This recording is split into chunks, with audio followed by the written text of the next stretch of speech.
The Turkish President Recep Tayyip Erdogan says there's been progress towards a political solution to the war in Syria. He hosted Russian and Iranian leaders in Ankara for talks focusing on Idlib. It's the last rebel-held province, home to many people who've been displaced from other former opposition areas. It's under attack from Syrian government forces and Russian aircraft. We have refugees amassed on our borders, and we can't sit and watch this. Such a dangerous development will affect not only our country, but also Europe. We need to continue our responsibilities, and we have decided there is a need to establish safe areas for our troops. Jamal Elshayyal has more now from the summit in Ankara.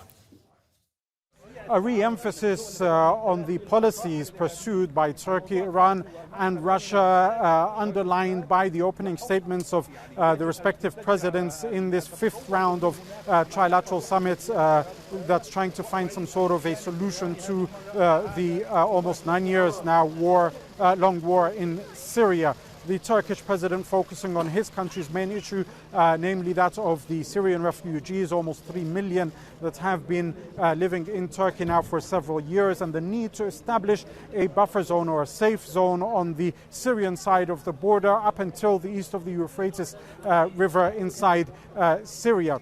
If we could maybe divide the issues that are being discussed here in this summit into three categories: short-term, medium-term and long-term. Short-term, the most immediate issue that the three leaders are talking about is the issue of Idlib, the last remaining stand for armed opposition groups to the regime of Bashar al-Assad. Turkey wants to ensure that there is a total halt to Russian and Syrian airstrikes and attacks on the city, not only to ensure the safety of the people there now and that they don't flee into Turkey, but also to establish that safe zone that I mentioned so that Syrians in Turkey can actually start moving back. And that brings us to the last point, which is the longer term issues, and that is what will happen post-conflict. How will Syria be governed? And here in this summit, we understand that there will be a discussion about the formation of a constitutional committee to draft the documents that would help post-war Syria be governed. But it is difficult to see how an agreement would be reached, considering how much blood has been spilt in this war.